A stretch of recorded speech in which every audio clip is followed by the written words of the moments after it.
and welcome back to Why This Film, the podcast where we pick a movie from your childhood, rewatch it, and have a chat about it. I'm Emily Slade, and welcome back. You watched it so many times before, and now you're gonna watch it again. But it's been so many years since you last saw it, and now you show it to your friends, and they're like, what? What am I watching? Why this film? And this week I'm joined by Alan. Hello. Hello. And his chosen movie is Flight of the Navigator, 1986. The IMDb breakdown is: in 1978, a boy travels 8 years into the future and has an adventure with an intelligent, wisecracking alien ship. What's your relationship with this movie? Yeah, I don't think this film's not going to be that well known. No, I was aware, it was on my radar, but I kept mixing it up with Explorers with one of the Phoenix brothers. Yeah, definitely. I picked this film specifically because I haven't watched it in so long. Right. And it's something I remember from my childhood. Me and my sister's a couple of years older, so we're quite close in age. And I don't remember ever watching it. It's not like, we had it on video, we watched it all the time. It's just something that's in our consciousness. I don't know. Yeah. I'm not exactly sure why. I don't know where we watched it. We certainly didn't watch it at the cinema, we're not that old. But it must have just been on TV or something. Yeah. And I kind of picked it because I don't know anything about this film other than some very vague memories. Yeah. And I am the film guy, so that's quite unusual for me to have a film I don't know. And about. it's definitely still there in your brain, and you're like, this rings so hard of my childhood, and I have no idea why. And specific memories with my sister as well, like tying to her. But then there's nothing like, we always used to say this line or anything like that. There's quote it? No, there's no resonance at all. It's just this weird, vague memory, bonded memory. Yeah, which is why when this opportunity, I decided to go for it, because it was like the other things I was thinking about was like Labyrinth, which I know you've done before anyway. Yeah. But it's like I've seen that so many times, I know it, and so when I was thinking I had no idea what this film is, but I definitely remember it. Yeah, as I say, it was like I was aware of its existence, but I knew absolutely nothing about it. I'd never seen it, and I'd never even seen like a weird old Nostalgia Critic review of it. Yeah, do you know what I mean? It's not even a cult favourite. I knew it existed, but other than that, nothing. And I didn't look anything up before I watched it, so I was pleasantly surprised with the plot. To be honest, because that gives everything away. But when you're watching it not knowing what's going on, it actually becomes really good. Well, I also didn't read anything up about it before I watched it, but I made some notes. I wrote down before I started what I remembered of it. So I'll read that to you now because.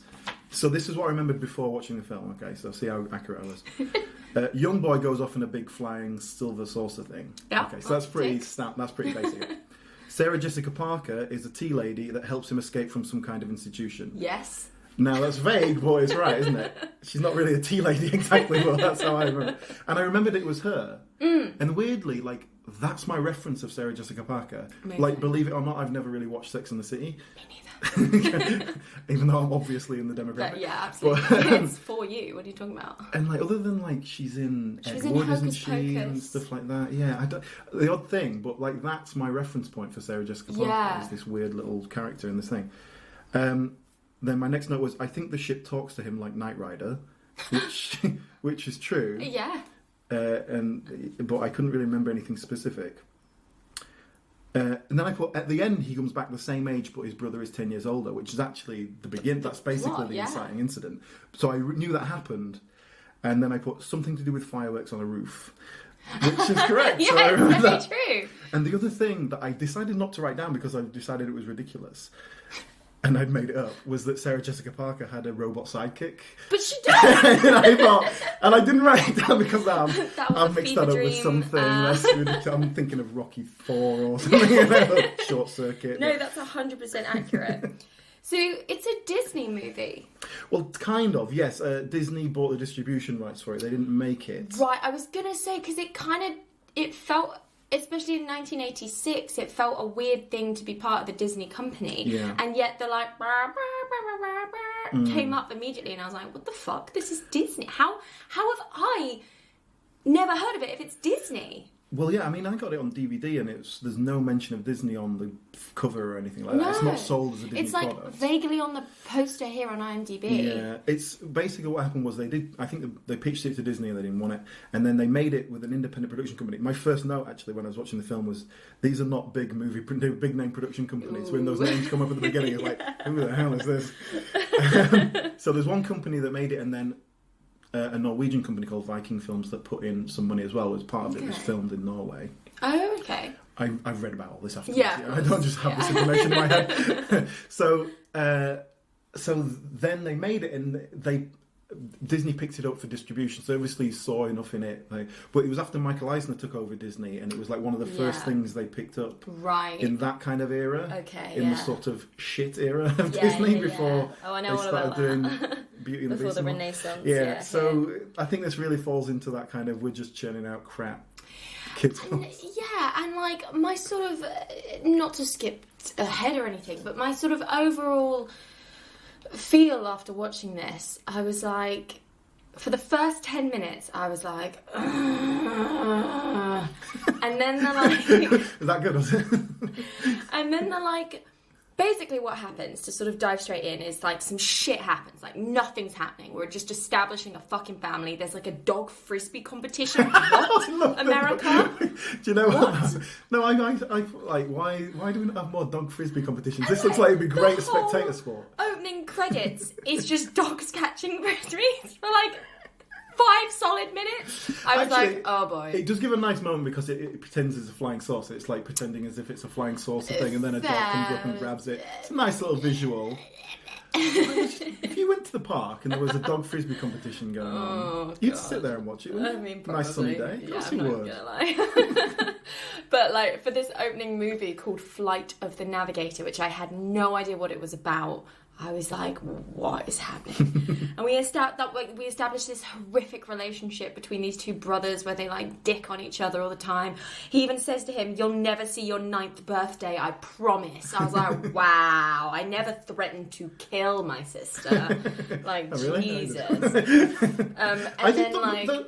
That little argument between them, it's supposed to just create a bit of tension and all that, but it felt quite like this is the sort of thing a kid would just shout at, you know. Yeah, it's like I was like blurting it because I just watched 5 minutes of dogs catching frisbees, it actually ties in, and I had no idea what I was in store for, so I was like, what the fuck? But it all ties in very nicely. Like, it's ultimately a very charming movie. Like, it's very nice. And then this kid, as he's going to collect his brother in the woods, he's like, oh, Bruiser, which is the name of the dog, I just don't know what I want out of life anymore. And I'm like, you're 10. You're fucking 10. Your biggest problem is that girl in the boat, Susie, who is a subplot that goes nowhere. Let's just establish it. He's 12, actually, so that's why he's interested in girls. 10-year-olds are interested in girls. I just, there's a whole setup as well where he's like spying on this girl on the boat, and you're like, oh, I wonder where this is going to go to. Maybe Sarah Jessica Parker is her as an adult, and then he meets up with her. Nothing. Just a bit of establishing stalking. him as a bit of a, a little kid with little kid problems. Fair. But yeah, when he says, I just don't know what I'm doing in my life anymore, I couldn't tell if it was sarcastic. Is it being? Is it him like? I don't know what that was trying to do. So he goes into the woods, and his brother like scares him, and then runs off. And he's like, for fuck's sake. And he gets distracted by, like, I don't even know what he was looking at. Nothing, really. But he's like, the budget couldn't give us anything to look at, but oh no. And then he falls into the ditch, and then he sort of wakes up, and it's sort of insinuated that it's been a while, like an hour maybe. Yeah, it's actually been 4 hours, but it's actually... and this is the thing, because I was like, oh my God, this fucking movie. And, like, it was going on, and he woke up, and he came back to his house, and then, like, this random old lady answered the door, not his mum. And I was suddenly like, oh, okay. Okay, something's What's happening. going on here, then? And he's like, it's really heartfelt. He's, like, running in his house. He's like, where's my mum and dad? Yeah. And he's, like, crying. And these old people are like, Jesus Christ, let's call the police. And the police, like, are like, we found him on this missing poster, but look at the date. And I'm like, oh God, what's going on? It's so good. I was like, how many years have passed? Where are they dead? Like, what's going on? Is this like the future? Or is it only like, oh God, what's going on? Have they moved out of the... Like, I was suddenly so... Because they'd taken this time to establish the family and all of these relationships that I was like, nah, across. But because they'd done that, it was now like in my being. You're doing all this like, oh, it's crap. It's about 12 minutes. It's like that's standard, like, before the inciting incident. But it's interesting your kind of excitement at that, and like the because I knew what it was. Yeah. Obviously, I thought it happened at the end, but as soon as he woke up, I was like, oh yeah, he goes back now, and it's like, and so when I was watching this, it wasn't exciting at all. It's interesting to see your reaction to that. I'm so glad I didn't even the IMDb thing. It takes all the mystery away, because I didn't have a clue what was going to happen, and I thought it was going to be about this fucking kid or whatever, and it was basically, But yeah, so basically he's travelled, and it's because we're seeing it from his point of view, and we're discovering things as he's discovering it. And that's very exciting, to be as trapped and as scared as this poor little boy that's like, where the fuck are my parents? And they're like, oh, they're here, and obviously they look different, like in Back to the Future. And like, they've got future hair. This is another thing, because... I do like when he's running around the house, and there's this kind of older couple just like, oh, what's wrong with you, son? And... I like that. I like that this kid, the film's not afraid to make him a kid. Yeah. Like, he is 12 years old, but he's in that period where you're like, you want to be an adult, but you're not. But you're not yet. And, you know, that's a scary situation. You're going to sit on the floor and cry.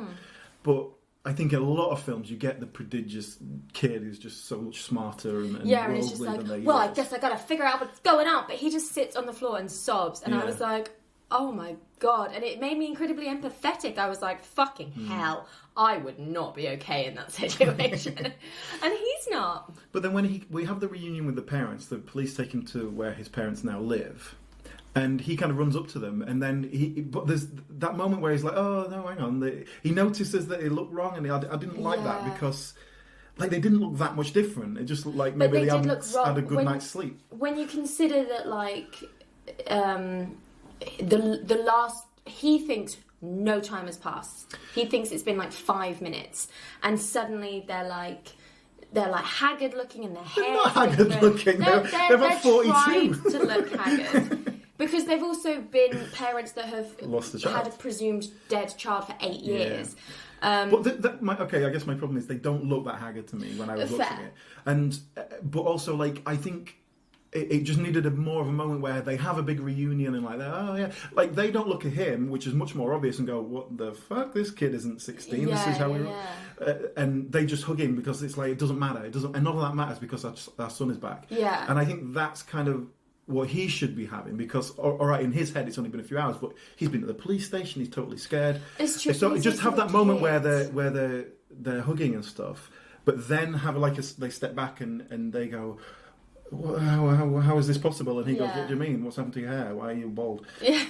Or have something more obvious, like the dad's like totally bald. You know, something a little bit more obvious. I know what you mean. I found, because I was very much through the eyes of a child at this point, and I was like, that is the scariest thing ever. Because especially as an adult, you're like, my God, you've missed out on all these years with your family, and like they've been through trauma that now you're gonna have to, like, it's just so many things running in my brain that I was like, this is terrifying. And everyone's just a bit like, oh God, what's going on? He's back. That's amazing. That's overwhelming. I'm gonna ignore the fact that he's definitely still like 12 years old, and he's like, Uncanny Valley, who are these strange people? But they're kind of like, I guess they're my parents, but also like everything's so weird. Are they my parents? Are they like alien parent? Like, what the fuck is going on?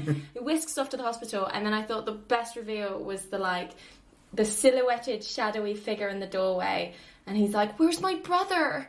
And they're like, he's right here. He's like, that's not my brother, because he's obviously like 17 now. This kid that was like 7 is now like an old teenager. Yeah.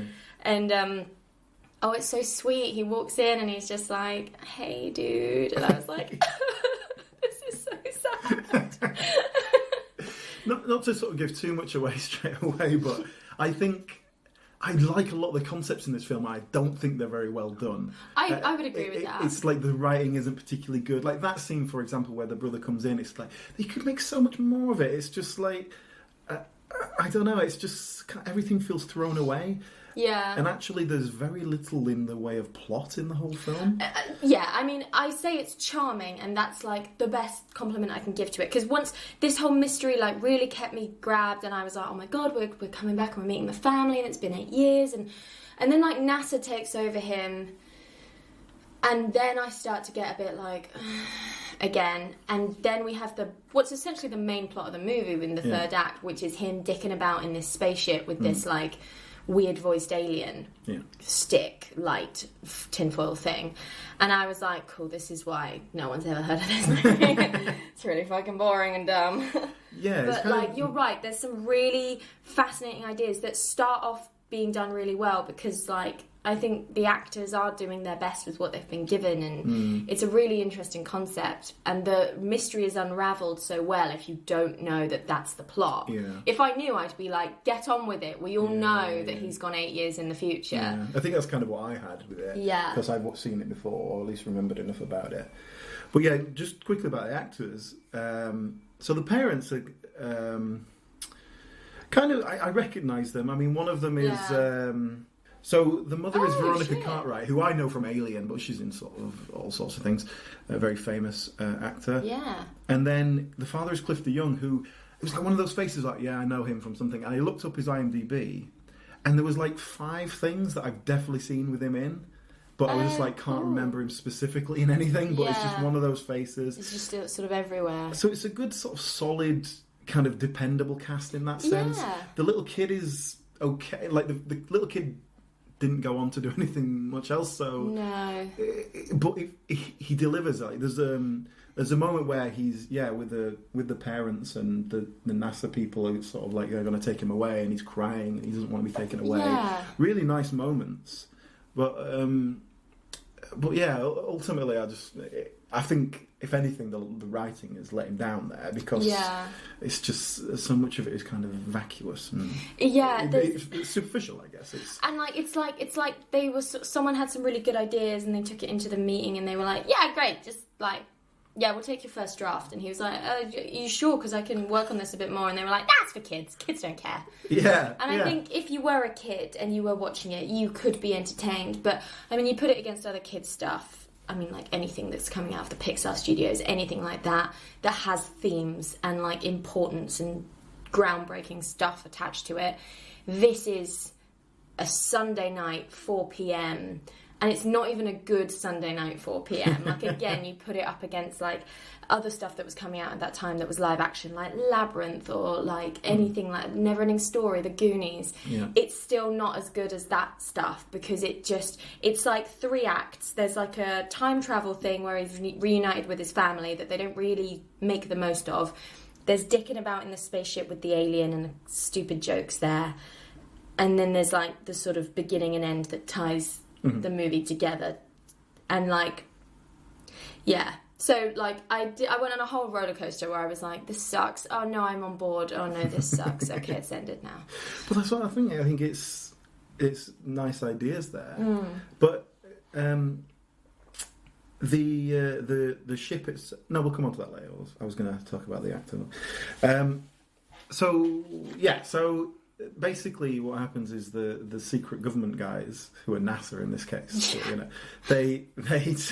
they sort of take him, and this was another element because everyone's like, oh no, we don't want to take him back. Like, it didn't feel like we got the importance of this kid has not aged in 8 years. Like, that is a physical impossibility. Like, we are investigating new realms of science here because this is not possible. The closest we got to it was when he's talking to his brother. He was like, I'm scared.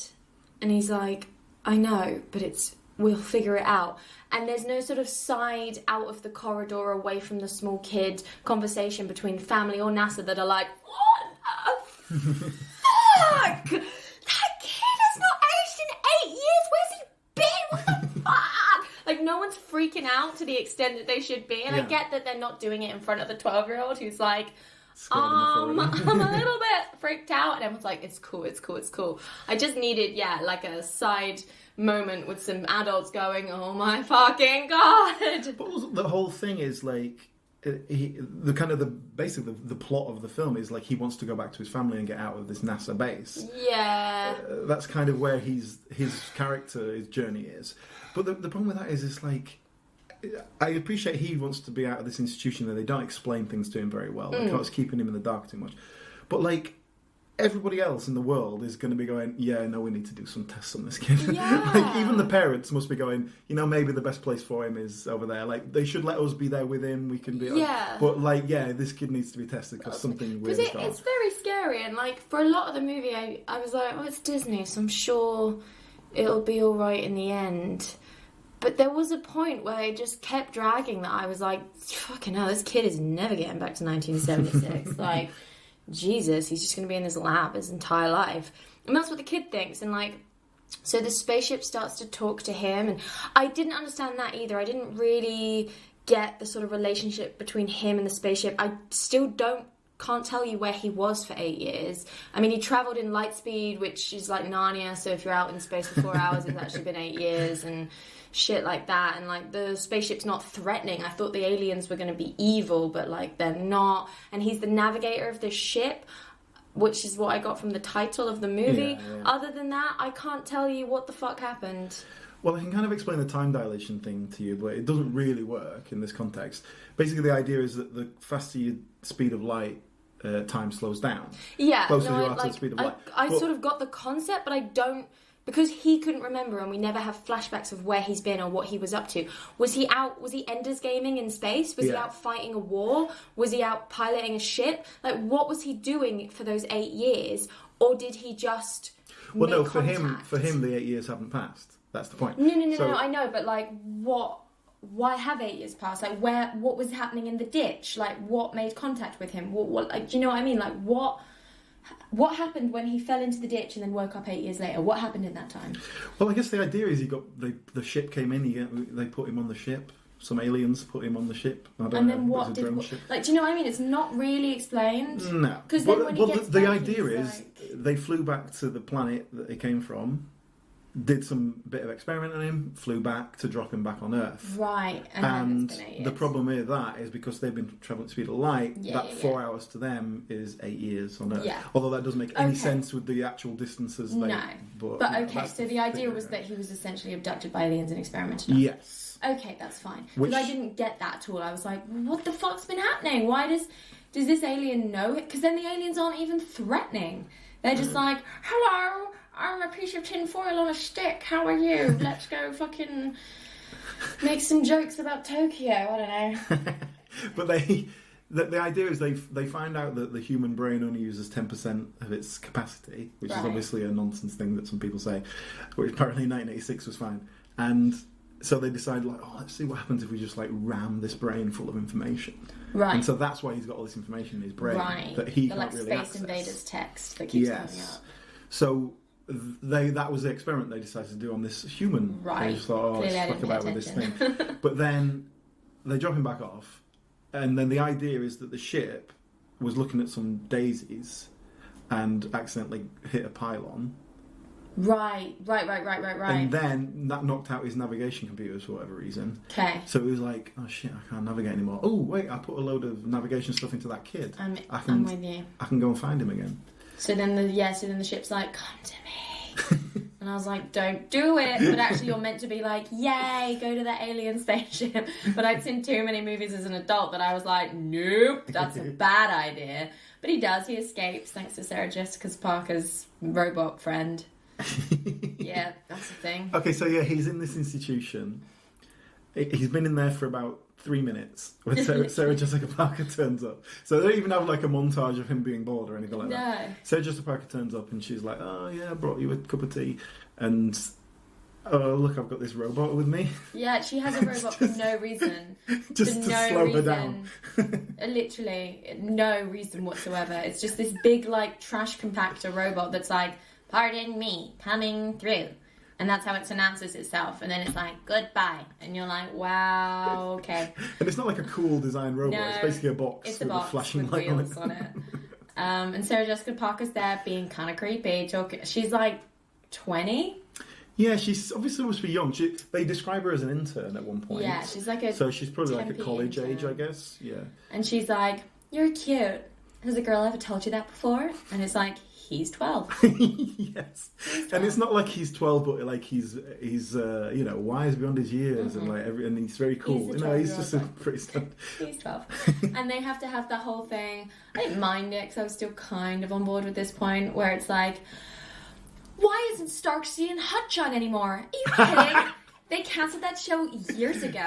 Well, what is this? You've never seen a music video before? Oh my gosh, it's been 8 years. Look how much has changed. Do they still do Coca-Cola? Well, that depends. Do you want all these flavors of Coca-Cola? And I was like, I get it. We're in the future. You can stop now. But that's it. It's like this... Surely not that much has changed since 1976 and 1980, whatever. But it's the classic sort of fish out of water stuff. But yeah, they can't really do it because it's only been 8 years. Exactly. They like just sort of slip it in there to be like, trope, tick. But that's it. The best they can come up with is that Starsky and Hutch has gone off. Yeah, like that's the big. Videos that's the major now. change. Yeah, MTV is probably the biggest new thing. And Twisted Sister is a male pop group, and he's like, huh? Gender politics have sure changed. I was like, I get what we're doing, but like, it's like you don't even want to be doing this. Yeah, like, it was like real token stuff, wasn't it? Yeah. It's very funny. He doesn't even get his McDonald's that he asks for. Yeah, and I assume the company was vaguely sponsored by Coca-Cola because that's in there a lot. maybe there was some like they have a conversation about it. She talks about the different flavors. Then when they go to that stupid fucking place that we're definitely going to have to talk about, where he's mistaken as a tourist attraction. Yeah, the guy's drinking Coke. The guy's drinking Coke, and there's like a Coca-Cola poster on the window behind him. So I was like, what? Can you put it in your movie if you don't have licensing rights from Coca-Cola? I don't know about that, but you can certainly, do sponsorship. What's it called? Product placement. Yeah. Very popular. It looks like Michael Bay-esque product placement. Maybe not in 1980. No, probably, if anything, it was more prevalent then. Yeah, true. But yeah, so Sarah Jessica Parker's there. Yeah, and she's sort of fine, but she's kind of, Sex and the City. I've had a lot of pre-Sex and the City Sarah Jessica Parker lately. Have you? It's it's funny when she was in Hocus Pocus, being completely batshit crazy. She's in this, being kind of weird. I don't know anything about Sarah Jessica Parker. I've never seen Sex and the City. I knew her from Mars Attacks. That's what I knew her from. Oh, yeah. And even then I didn't really know her. But I know the backlash of Sex and the City about how the TV show is so big and beloved, and then the movies were so not. Yeah. And yeah, just all of her red carpet disasters were always big in magazines and stuff. I don't know. And yet she's here in the 80s, having a fairly decent acting career in a lot of kids' movies as well. She's fascinating. I'm going to Google her a lot when this is over. Yeah, I don't know who she is, really. what she is, I guess. Wasn't she in a Matthew McConaughey-driven romantic comedy? They were the two principals. Failure to Launch, I think it was called. She's just had... I don't think she's had to have a day job the whole time that she's been an actor. She seems like she's had a very successfully solid career. So, good on her. I just never knew about her. Do you know what I mean? She was just never on my radar. She's never quite made as someone to care about. A real big splash. And then once you're in Sex and the City, exactly. Huge. But TV is a slightly different world. And also when that started, which was 2004, something like that? Yeah, something like that. That was... TV was still TV is a much bigger thing now than it was 15 years ago. I imagine that was one of the first big shows. Yeah, The Sopranos was on by then, The Wire was on. The Wire was never that big, it was just very acclaimed.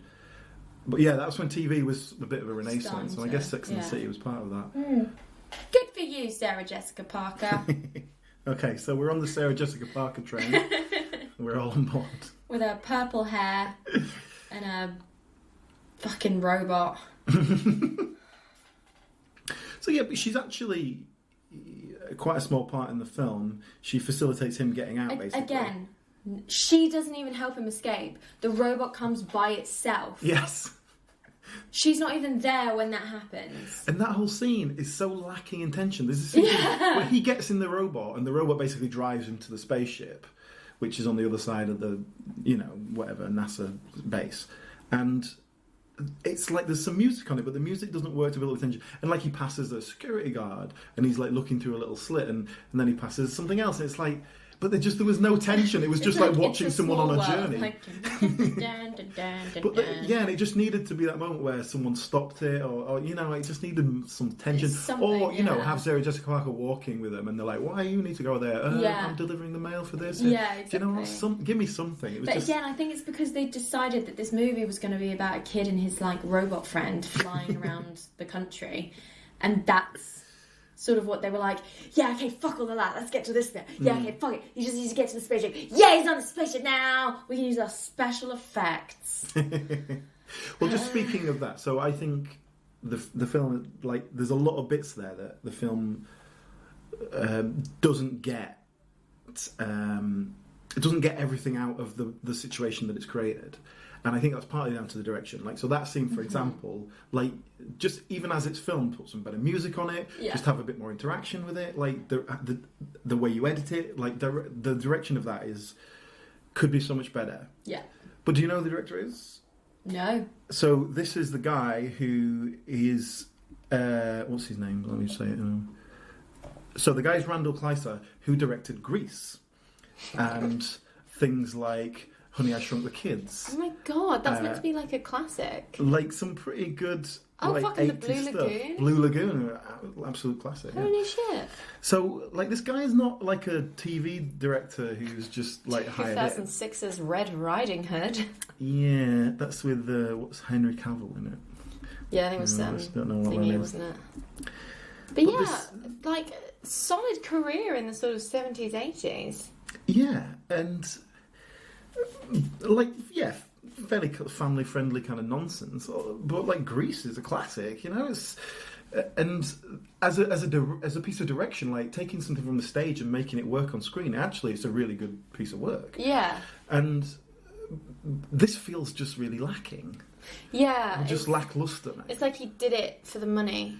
a little bit, like. But also, I don't think this is like a big end, high budget thing. It certainly doesn't feel like it. No. I watched this on a DVD that I bought, and the video quality was quite poor. It's not like a good transfer. Yeah. But I guess that's just because nobody cares to do it properly. I watched it on YouTube, and it was just a movie. Yeah. It's but that's what I don't really know where this film sits. Yeah, it's not good enough to be a charming family classic from the 80s when you compare it to what was coming out at that time. It's not a groundbreaking sci-fi. I'm trying to think what it's on par with. It's very much... I don't know who would enjoy it. That's exactly what I said. Like, do you know what I mean? Because I know this from my childhood, but I think as a child I'd be bored by this. It's too slow. Yeah. There's not enough happening. And I love children's movies, and even children's movies that people are like, it was a piece of trash. I was like, you shut your mouth, doing what we're talking about. This one, I was like, I'm done now. I'm okay for this film. But that's it, because there's not a lot of plot, but there's not even like wacky characters to keep you going. Like, it's like there's not. The jokes aren't very good. The commentary isn't particularly interesting. The acting's kind of bland with what they've given. They don't delve into the interesting stuff. It's kind of heartfelt. I shed a tear or two here and there, but I cry at the Circle of Life segment from The Lion King when nothing's even happening yet. Yeah, and the emotional stuff is kind of just thrown away a bit too much. It's not dealt with. I could apply more emotion to it. So again, to sort of skip to the end,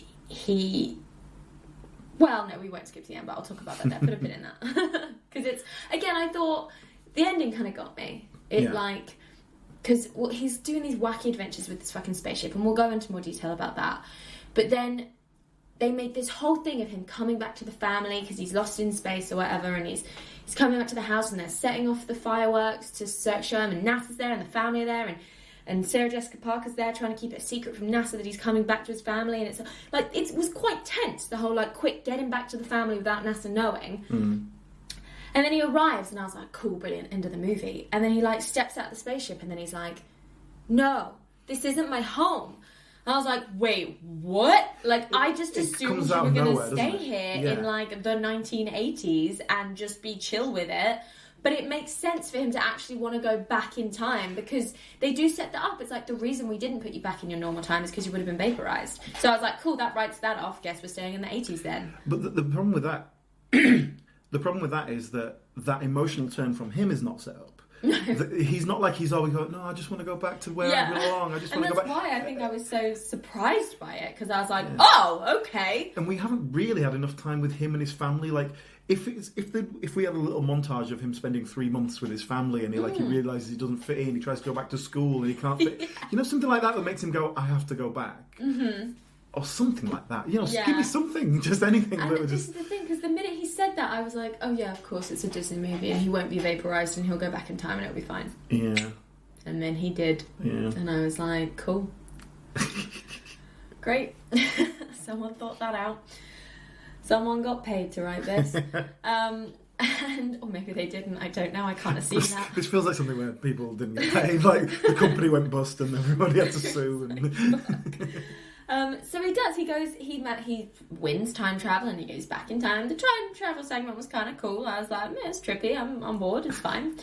And then he like wakes up where he was and he goes back home and his family are there and they force a sort of life lesson on it where like he sits down and he's like, Mom, I love you. And she's like, aw, I love you too. And I was like, aw, that's great, because like a 12-year-old wouldn't do that. And we've learned a valuable lesson about like telling our parents that we love them in case we suddenly lose them, which is really sweet. And then he turns to his brother, and I didn't expect this, and he's like, you know what, Jeff, I love you too. And I was like, oh, I'm gone. I'm out. Crying. Fuck you, movie. You sucked. And now you're making me cry. And the entire family are like, what the fuck? And the small kid is like, what the fuck? And I'm like, you let him have a lesson about yeah, I thought that was really sweet. But it's forced and there's no establishing. It's just because I cry at everything that I was like... I think that's all right, because he's had this major experience and as far as they're concerned, it's like 20 minutes has passed. Yeah. So like he's coming over emotional and they're like, okay. Like, is he going to need therapy now? Like, I'm not going to assume that he needs therapy, but like... He literally travelled through time and flew into space. Yeah. And now he's got to go back to doing like algebra. What? Well, the thing with like... What he's actually experienced is very little in terms of like, I've learned something. Like if he'd been alive and experiencing things for 8 years and then come back and hadn't aged, that's a bigger thing. Yeah, it's fair. But he hasn't really. It's been like a day in the future. But yeah, I thought he was going to like bump into a young Sarah Jessica Parker and like start a romance there or something. But like there's none of that, which like, I'm not, because I was kind of like, oh, well, I'm glad they haven't made it about him finding romance as an important aspect of this movie. But I also just wonder then what Susie and Sarah Jessica Parker's point was in terms of their relationship with this character. The kid at the beginning, the Susie kid at the beginning, is just obviously establishing, look, he's like 12 years old, he's kind of getting interested in girls and his dad's giving him advice and stuff. It's just sort of establishing it. It doesn't then prove helpful for any of the preceding adventures. It just, whatever. Yeah, I'm not going to justify it. But one thing I did notice at that little end scene, though, he tells his mum he loves him, he says to the brother, doesn't say it to his dad. I know. He's like, and as for you, Dad, fuck you. Dad's just like, you didn't save me from NASA, you didn't give a shit. So, to jump back a bit. Yes. The ship. In space. The ship. So, as the kid is being found and they're sort of testing him, some other people in NASA find a spaceship that's knocked into a pylon, and you can tell they're knocked into a pylon because there's a pylon on the ground like with sparks coming off it, and people just walking around like that's perfectly safe. Yeah. And then, but there's some really nice. I really like the ship. The visuals of the ship, the design of it is kind of a weird sort of... It's like a pod. Like a silver pod. It's like a seed pod, actually. Yeah. It's a seed pod. But it's a very cool design. It looks very spaceshipy and aerodynamic. It changes shape at one point and stuff like that. And when they've got it like strapped to a truck with a tarpaulin over it. It's like, it still looks really cool. It's driving down the highway and all that. I liked all that stuff, and I think the ship in general worked very nicely. The way that they could just move it really easily, it had this kind of weird physics to it that felt otherworldly. Again, it was like someone really cared and thought about it, and then it got stuck in this movie. Yeah, but the ship is CGI sometimes. Sometimes it's a model, sometimes CGI. Actually, some of it's stop motion, apparently. Oh, nice. When the steps come out and are created, that's a stop motion effect, which is why it looks layered on. Yeah. But yeah, the ship, when it's moving around, changes shape and stuff, is CGI, which is 1986. Okay. It's like, it's relatively simple because it's just a kind of blob. Yeah. But it's still quite cool. Yeah, and it looks shimmery. The fact that it's very obviously CGI kind of works in its favour because it's so sci-fi. Yes, it's kind of like Terminator 2, you know, in the all metal thing. That works to its advantage. To what it's working with. And the interior of the ship is very sort of like, this is a kids' movie and this is a spaceship. That. I really like that though. No, I loved it. The first time he walks in, you see it. It's just like this weird. Just this shiny silver space, but like an upmarket Doctor Who set. Yeah, but it's like there's not like, oh, and here's little dials and buttons and things. It's like everything's sort of blank, and then things sort of pull out of the walls. Yeah. Things come up like a seat. I think that was really nicely designed. It feels not human. Yeah. Like it doesn't fit him particularly well. Yeah. And I really like that. It's cool. And there's a bunch of like puppets, like creatures that are just puppets. In there, and like we have a little bit of a thing where it's like, oh look, it's the thing from Planet Thing, and like that's the thing from Planet Thing, and you're like, ah. And he says these sort of crap Jim Henson knockoff things. Yeah, I was looking at them and I was like, I mean, they're not Jim Henson, I can tell that from here, but someone's done their best. But that whole situation, okay, with the little animal things. So the idea is that this ship is going around collecting animal specimens from worlds, including a human. And then he takes them back after he's done a bit of experimenting. Fair enough. But he's got this little menagerie in the ship. And so they're all these, kind of crap puppets that don't have enough life to them. They don't look real enough. And then, like, they're just kind of... It's not been thought through because it's a bit of a throwaway thing. Yeah. Like, we're just going to do this one scene. And it's just like... But I feel like that's there for kids.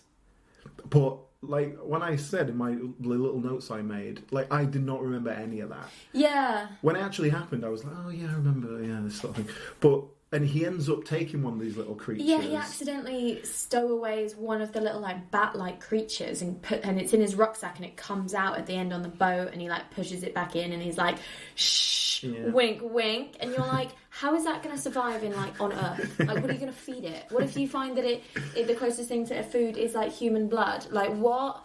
You can't do that. Like, I know it's a kids movie, but there was no establishing that this thing would be okay on Earth. It could be suffocating right now as we speak. Like, but the problem with that is that if you're gonna give him a little creature sidekick, do something with it. It's like it's they obviously have no confidence in it. It's obviously just like a finger puppet. Like there's nothing. There's nothing to it. Like, someone's hand is in the backpack, like. It doesn't have any personality. It doesn't have any. No, it doesn't have any character. Really, its planet is destroyed. That's all we know about it, and that's why it was on a spaceship. Yeah, but it's the last of its kind. The idea is, he takes these specimens and then he puts them back. He goes back in time to put them back exactly where he took them. Mm-hmm. So presumably, he would have taken that creature back in time and put it back on that planet. But he knows in the meantime that planet's been destroyed. Yeah. So he should still take it back and put it back and let it be destroyed. Like, that's kind of what the universe is doing. But and like I guess it's also meant to be like a proof that I did have these adventures and that stuff did happen. But like no one was questioning that. I was like, no, I believe you. I've watched you. And like.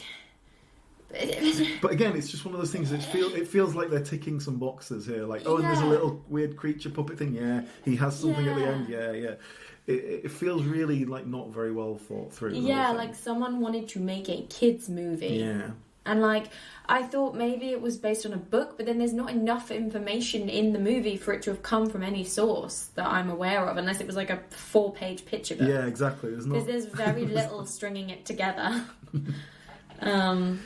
Why do we open a dog frisbee competition? Do you know what I mean? Like, because then the dog doesn't come with him on his adventures. So why? It's like the pig in Moana. The pig was such a big thing on the build-up to watching Moana, and then everyone went to see Moana, and the pig stayed on the beach, and the chicken went with her, and everyone was like, "What the fuck? Where's the pig?" Like, do you know what I mean? It's like, why have you bothered to establish this character to then leave it behind for the like crux of the adventure? Fucking what? Dog the pig was too weird smart. eye. See, the thing is, Disney Pixar, they love animals that are stupid and like have an eye pointing the wrong direction. Push the chicken, like Spider Pig. Don't push the pig.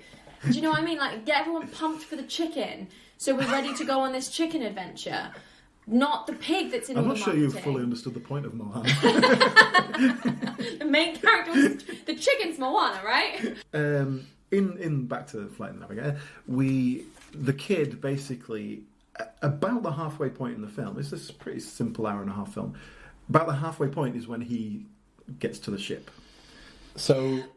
Yeah. This movie lasted my entire life. I was like, it's only an hour and a half. Like 9 hours later, I was like, ah. See, that's part of it. You lost time. You see, So, yeah, he gets on board the ship. They can't open the ship, but it opens for him. He goes on. It's quite a cool visual.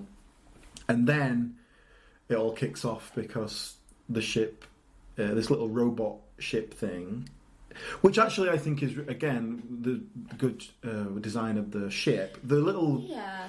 Basically, it's a light on a lever thing that has enough foil, but it's good emotion to it, like little things on it that move. Yeah. The eye, it's like an eye that's blinking and stuff. It actually does create a lot of character. Good bit of puppeteering. It has a personality. It's well voiced. Well, the voice at first, it's a robot voice, and it's like it doesn't have much personality, but in that kind of this is logical, Captain, kind of way. So it works. The kid can't get him to agree with things, and like, I do not understand this concept of secret. Yeah. And, what do you mean, promise? What is loving? What is this thing you call love? And so he has that bit, and then when they fuse mind meld to get the star charts out of his brain or whatever, then he has a personality because he's picked up human nature from this kid. And so he changes. I think, again, that's a really good concept. It's perhaps something you needed to have the robot thing in the second act, and then he becomes that in the third act rather than halfway through or whatever. Yeah. But I think that's a nice concept that never quite comes to everything it should be. Again, it feels like a film that's not... It needs to target certain areas more. Yeah. Like, this whole bit here, you can get rid of that. It's boring. Yeah. Do this bit. Yeah. Like, a kid on a spaceship adventure, great. Yeah, and then, everyone's on board with that. But, like, with this, like, new personalised robot for, like, 10, 15 minutes. Yeah. Just flying around. He's learning, like, human catchphrases. Learning what going for a piss is. Yeah. Like... But then they never even, like... Never quite make anything like that. It's like in Terminator 2 where it's like he's learning like how to smile and all that. Like, it's just like they never quite do it. It's like they never... Yeah. It's just this kind of weird hodgepodge of stuff. And the computer is voiced by Paul Rubens, who is probably the most famous member of the cast, actually. But he was Pee-wee, of course, in the 80s. Like, that's what he was known for. Randall Kleiser, the director of this film, directed a Pee-wee film 2 years later. So I think... he was already established as that character at that point, and they must have known each other. But he does it under a different name, so it's not him. But when it was the robot voice, it was like, that doesn't sound right, Paul Rubens, at all. But then as soon as there's any personality in it, he's basically doing the Pee-wee laugh. It's like he's just doing that. So... I mean, doing under a pseudonym is kind of like, well, you just sound like I don't know what you're doing that very specific laugh that Pee-wee Herman does. So I think once there's a bit more personality to it, it does come to life more. But yeah, again, it just needed nailing down more. Like, what is this? What's the personality? What are we trying to say with this movie? What are the themes? What are the because what are the themes? Remember to love your family. Like, what? Yeah. What are the themes? Appreciate what you've got. I don't know. There's no lessons. There's no point. It's just a bunch of crazy things that happen, and then the movie ends. And there's not really character arc for the kid as well. Like, the only thing is like he's falling out with his little brother, and then at the end they're like friendly with him.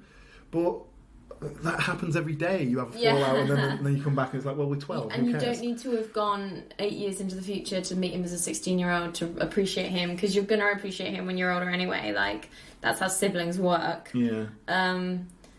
So yeah, it was just a bit weird. But that is the whole. I think you're right. That's the problem with the film, is that nothing happens. It's like there's no hook to anything. I was like, I haven't learned anything. And then this whole sort of the whole sort of second half of the film is him. He's trapped in this NASA base, but he's in a spaceship. And so he decides, well, do you know what? I want to go home. I want to go to my family. That's what I want. Which for a 12-year-old, I think that's a valid motivation. Yeah. The problem with that is that, then there's this whole plot arc of him getting home, and this whole thing where, he doesn't know the way, which it just doesn't translate at all, because it's just like, what do you mean? If I put it in your Google Maps, what are you talking about? But I think, you're in a fucking spaceship. It's 1986, yeah. You've just downloaded your star charts into the ship, but it doesn't know the roads of Fort Lauderdale, so it's like, okay, fair enough. But then it becomes this whole big thing where this is the journey of the film. Yeah. And it's come too late for a start, and it's just so nothingy. It's like... no, we're in Tokyo. Doi, let's leave. And it's like a shot of Tokyo. I think that was a really culturally sensitive representation of Tokyo. Because it lasted 3 seconds. And it's a load of Japanese people taking pictures. For fuck's sake. And then we like... So crap. And then, I did laugh at this. We get to Al's Gator City, and he goes... Oh, Al's Gator City, this must be Florida. And I was like, lol, I think that is Florida. I think that is, just taking the piss out of Florida, isn't it? And then, like, this bit was kind of nice, like, more of this, because this was memorable. So they land, and, like, Al is there, and he's just, like, literally frozen staring at this spaceship, and he is for this entire scene, and it's quite funny. Yeah. Because then the kid's like, can I borrow some change to call my mom? So then he, like, borrows some change, and he goes to the phone, and he's, like, talking to his family. Meanwhile, some tourists, like, a family, pull up in a car, and they're like, hey, can my wife use the little girl's room? Which makes me feel sick, but it's fine, because then the kids are like, wow, look at the spaceship, and the dad's like, don't touch it, kids, that thing won't have insurance, which is funny, and he's, like, talking to Al, and he's like, hey, this is really good, like, fuck your gator shit, this spaceship's gonna make you a lot of money, how'd you make that kind of thing? And Al is obviously still, like, frozen, looking at the spaceship, and the kids are playing with it, and they're taking a picture in front of it, and this is all happening whilst also he's contacting his family, who are trying to keep it secret from NASA, so it's very tense, it's very exciting, it's very funny, and it was a very good scene, I thought. And then he comes back, and he's like, excuse me, and he gets onto his spaceship, and it like, blah, blah, blah, blah, blah, like flies away, and the tourists are like, what the fuck? And Al's just there, and he goes, he just said he wanted to call home. And like, and I was like, if this whole movie had been more of that, like, perhaps it would have been better. Just well-structured, neat little scenes that are funny and clever. It's serving two purposes also, at once. Yeah, exactly. Yeah. I really remember that scene, because I was like, this is good. I like this bit. It's funny. Yeah. Like in any other scene, it would have just been him calling home. And it was just been him on the phone. It's like, great. Also, Al says at the end he just wanted to phone home, which is an E.T. reference, obviously. Yeah, that was which I was thinking of this, because this is 4 years after E.T. was made. Oh, wow.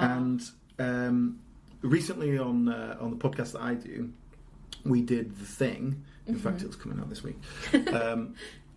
And The Thing was made at the same year as the E.T. And we kind of talked a little bit about the differences there, whereas E.T. is this very family-friendly, look, aliens are really cute and they're nice, whereas The Thing is like, this alien's going to kill everyone. Yeah. And like, so I was trying to figure out where this fell in terms of that. Like, E.T. has now made aliens friendly. And, like, I think Project Alf was on telly. Didn't he eat cats? Yeah, but he was a nice guy. No, the thing is, that's the beauty about Alf. He wants to eat the cat, but he never does. Oh, okay. That's why it remains family. I didn't really know Alf. I just know that he eats cats, and he looks a bit like something on a Fraggle Rock. I don't know. But I think at this point in the 80s, like, aliens were friendly. Yeah. We don't really get any aliens in this film. There's these little puppet creatures, but they're sentient, but they're not kind of communicative in that sense. Yeah. And the alien representation that we have is a robot, a drone robot. Yeah. And we don't really know, is this like an intelligent... Is this AI, or is this actually kind of a consciousness? Or we never quite get any resolution. Is it the ship, or is it part of the ship? Like, we don't know anything about its planet, or where it's from, or what it wants, really, other than the basic. And I don't think we do need to know that. I think it's okay. I think we need we need something more from the kid. But I think that's okay. It's just the concept of. It's almost like it feels like it's based on a roller coaster called Flight of the Navigator, where you sit down and you pilot this ship, and there's like weird creatures that you come across, and they're like, hello, we're from planet blah blah blah, and our thing's blown up, so we live here now. And then you've got the Pee Wee Herman stick with tin foil that's there to be like, now go left, we're having a great time. Do you know what I mean? And then someone was like, let's make that into a movie. You're right. And then someone was like, Back to the Future's popular, let's put a time hop in there. And then it just sort of happened. But I don't think it was a roller coaster. I would forgive it more if it was like a theme park It would ride. make a good roller coaster. You're right. It'd make a fucking great roller coaster. You'd be going in and like Paul Rubens' voice would be like, keep your arms in. Yeah, It'd be all that. It'd be really cool. And then and you'd like fly this ship, and it'd be like a mixture of like VR and like the Hogwarts rides that you get now, and the crazy they make this into a roller coaster, Disney. Just stick it in there. You've got some form of rights on it. Get Pee Wee Herman in. I think they've disavowed it. You're welcome. Do that. One thing the film is really missing is it just doesn't make the most of its opportunities. There's so much elements where you could have fun with it, or some more personality in. And the kid at the centre of it is kind of a nice little kid, but if anything, is a bit too real. A kid. I liked it. It was one of the most endearing parts of this movie. I think I'm sick of cocky 12-year-olds that are like, come on, let's just do the thing because I'm 12 and I don't fear death. Like, this kid is like, I miss my parents and I'm going to take these risks for them, but I'm also petrified of doing it. But I'm also dumb enough to not really understand the consequences of my actions. Yeah. I was like, I'm on board. But I know what you mean. For a movie, it's a bit like, there's a reason no other protagonist is like this. Yeah. But I think you could make it... I like the reality of the character. I think that's one of its best features. But just put more around him then. Plus, you've got this AI robot computer thing that you can do anything you want with. Especially as he downloads a human personality by accident. And he plays some music. He learns what the radio is, and then he plays some music, and they're bopping to this 70s jam while they're flying. And I was like, this is cool. I like this. This is fun. More of this. So there were moments that I was like, oh, I'm watching again. And then there were moments where I was like, and back to whatever I'm doing. Yeah. But there's so much opportunity here. Yeah. It has some really good ideas. This is the kind of shit that needs a remake. Yeah. Fuck remaking decent Academy Award winning children's movies into crappy, subpar, only so we can push more marketing opportunities children's movies, and start taking shit like this that had so much potential and make it good. Give it to Taika Waititi and get fucking James Cameron to produce it, so there's a lot of money behind it, so then you can do something cool with it. And do you know what I mean? Remake this shit. Stop remaking the fucking Lion King. Stop it. You're welcome again. Isn't space coming back into fashion? I don't fucking know. And nostalgia's in fashion, so they'll lap it up. Oh, it was originally a 1986 movie. Brilliant. That's all they need to know, and they'll go and see it. And it will be better. That's the trouble now, though. You would have to go back in time further. You'd start it in the 80s. But then he would wake up in modern times. He's been gone for 30 years. Oh, no. You can still do the 8-year time skip because I like it. I like the number. Just figure it out more. Think more about what would have changed. Especially if you do it in an era where a lot of stuff has changed. Because you've got to start it in the 80s because the 80s are hot right now thanks to Stranger Things. And then you've got to push it into the 90s because the 90s are hot right now in terms of fashion and nostalgia and Barbie, Furbies. All these 90s things are coming back. So it's the perfect time to do this movie. Start it in the 80s. Wake up in the 90s. And then you can have cool throwbacks to every one of those eras in the same movie. Do you know what I mean? Yeah. Even if you don't make it exactly the same kind of plot, it would be so fashionable right now to remake this movie and just set it in that sort of era instead of 70s to 80s, because It didn't even look. I thought we were in the 80s when they opened. Well, there was nothing about it that said 70s. Well, that's because we're too far removed from that. But it's just like the only thing that's sort of obvious is like the mother's hair changes. Yeah. Like from a sort of 70s cut to more 80s. But that's it. Like there's not like the sort of. Certainly, technological changes throughout the late 90s, early 2000s are more significant than they were late 70s, early 80s. Yeah. Like the internet and all that sort of thing. Like, so if you were doing this now, like you'd wake up in 2019 and be like, what the fuck is YouTube? What's this? Music on the internet? This is the thing. If we woke up, if it was the 80s to 2019, it would be too overwhelming. Yeah. But if you're like sort of mid 80s and then sort of late 90s, you've got the birth of the internet, and you've still got like YouTube, and you've still got all of this like different music and fashion, and like there was enough technological changes, like cell phones had come in, like all they of still these weren't. things. The thing is, like 80s to 90s, like it wasn't that much different in those terms. Like, but it's still different enough common. that like I don't know. I just feel it's because it'd be hot right now as well, because both those eras are hot right now. Yeah. Because you don't really see, like, even the movies that were coming out, the 80s is so, bikes down the road, Stranger Things, and then you don't really see that in the 90s. It's all grunge. They were trying to not, they were now staying indoors and playing on their computer games kind of kids. So, like, I don't know, like, there's room there. Someone go write it. Like, you would make a buck. Like, just fucking get some decent people behind it, cast one of the people from Stranger Things as a character in it, and just, like, go from there. Like, you're welcome. Maybe make the main character a girl. Whoa! Fucking go for it. Like, you're welcome.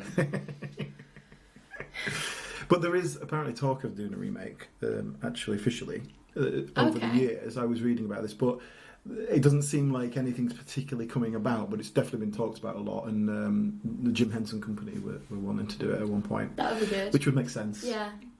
But I think even that's kind of outdated now. Like, you would just do a CGI now, wouldn't you? Well, Dark Crystal's just come back.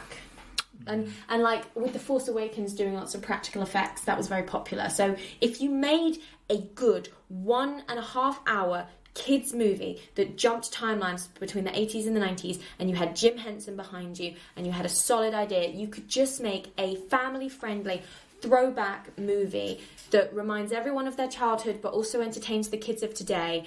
And I think you could do it. I think you could make a solid movie. It doesn't have to be 4 hours long. It doesn't have to take any tropes. Just someone with an imagination come and take this concept and do it. Like, it could be really good. Would have to find a plot though, because this film doesn't have one. Yeah, maybe steal the from main a thrust of this plot is him trying to find his way home. Yeah, but it's not even like Home with Bounty. It's like, I need to just, excuse me, do you know the way to this? Yeah, it's that way. Oh, cheers. Like, that's basically all that happens, except he's in a spaceship. But like, you could, with this concept, like, you could come up with a plot. You just have to come up with more. There's no real villain in this movie. Yeah, exactly. The NASA guys are portrayed as the villains, basically, as in they're trying to stop him stealing this spaceship. Yeah. And Stop touching our stuff. You're a scientific miracle. Stay here with us. We're giving you, like, the best treatment. And they want to test him, but it's not like they're like, oh, we want to cut your brain. It's just like, they're testing his brain and stuff. They do a very poor job of sort of explaining things to him and making him fit. Bedside manner is not there. But like, you could even make that work, like, because they're scientists, they're in their own little world. They don't quite understand that this kid is like freaking out. Yeah, like, have some of that, and so then Sarah Jessica Parker's the one who like makes him feel better or whatever. Yeah. But even that never comes across. I think that's probably what it's supposed to be, but it just doesn't work. It just feels like they don't care. And yeah, you need add a few more stakes, bit more tension, better soundtrack. Done. Yeah. You've done it. Better movie. But that whole ending, like, him getting home, like, he gets home and he succeeds. But the problem is, like, everybody knows he's there because he's in a giant fucking spaceship. Yeah. So it's like, what was the point of any of that then? Yeah. Like, because the whole point is like, oh yeah, and we secretly go, my brother's going to set off a signal on the roof. He's going to set off fireworks on the roof. No one will see that coming. Yeah. Like, what? So, and then like, obviously everyone spaceship knows comes happening. in. So I don't know what his end game was. That they're all looking for. Like, yeah, I don't. So that's kind of the problem with the whole plot. It just never makes any sense.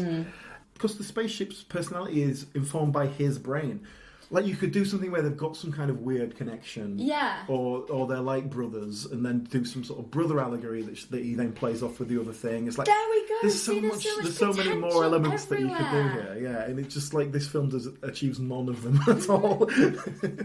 So my ultimate kind of takeaway was this film was a bit crap, and I honestly don't really know what would appeal to a child about this film. No. On a grand scale, like you could probably show clips and they go, "Oh yeah, that's cool," but like to sit down and watch a film, I don't know. So that was Flight of the Navigator. I mean, watch it if you fancy, but yeah, I wouldn't necessarily recommend it as a film. Maybe we're sort of seeing a trailer or something to get a sense of it. Or like, watch some clips of it. I'd be very interested if anyone else even remembers the film. Yeah, if you do remember it, like email us, tweet us, Instagram us, like let us know and let us know what you thought. Like maybe there's someone out there that's like, this was my favourite movie of all time, and I'd be fascinated to know why. Yes. Not in a rude way, but like why? Yeah. Like what was it about it that was endearing at that time? Or was it made and was everyone in the world like, 3 stars? I suspect that's the case, yes. Yeah. Well, thank you for coming on and picking a movie that like was actually took some thought, because I was like, oh, this isn't good. Now I have to like think about it and I can't just gush. But yeah, do you want to plug your podcast? Yes. So I do a podcast called Diminishing Returns. It's hosted by me and another guy called Sol, and we have guests as well, and you are being on our show. So yes. You are going to be on our show talking about Charlie's Angels. Hell yeah. The episode will come out on the 11th of November. Nice. I don't know if that's... I don't know if this episode is going out after that, so it might already be available. But anyway, so what we do is we sort of take a film, usually a franchise, and we kind of go through the whole thing, and we kind of just review it essentially, but then we throw in ideas for how we feel like it could be remade or a sequel or some sort of continuation of it. Usually quite tongue-in-cheek, but sometimes, like we've just done with Flight of the Navigator, like try and come up with a way to make this work. Mm-hmm. I think that's why it's like my instinct is to go, right, how do I fix this? No, I do that all the time. But yeah, so we've been going for a few years, so we've got lots of episodes, and it's similar to this. It's like we focus on a particular franchise or whatever, or film. So there's going to be episodes that you're like, I've never seen that film, it doesn't mean anything to me. But like we've got 177 episodes at the moment. So to pick from. there's hopefully for anybody there'll be stuff there you go, oh yeah, I watched that, I've seen that, I can sort of relate to that. And, it's quite funny, I think, hopefully. Yes, it is. I can vouch for that. We had a really good time when you came on, actually. You fitted in with us, really. If you like this show, you'll probably like ours, because true. The dynamics are quite similar. Like the tone of it feels quite similar, which is why I invited you on to do the thing. Go to dimreturns.com is sort of the easiest way to just find all the information, because all the episodes are hosted there on our website. But we are on Facebook, like Diminishing Returns Podcast, Twitter and stuff like that. So we're on all the stuff. You're on Instagram now? I've just started an Instagram, so by the time you listen to this I may have given up. But hopefully it'll be there. But yeah, if you look for Diminishing Returns in iTunes, find the Diminishing Returns with the grey logo and little people on it, and you'll find us. It's definitely worth trying. Yes, it is. It's a very good podcast. Yeah, thank you. I like it. So I've been Emily Slade. You can find Why This Film on Instagram at Why This Film. You can find us on Twitter at Why This Film. We're on Facebook at Why This Film Podcast. And you can always email into us at whythisfilmpodcast@gmail.com, especially if you watched Flight of the Navigator as a kid, and especially if you enjoyed it. Please let me know. I need to know if these people exist. You can find me on Twitter at EmilySlade01. I'm on Instagram at EmilySlade001. Thanks so much for listening. Thank you for joining me today. Thank you for having me. And we'll see you next time on Why This Film. Bye! We watched the film and we talked about it, but now it's time to say goodbye. We'll be back again with another movie that makes you wanna ask why.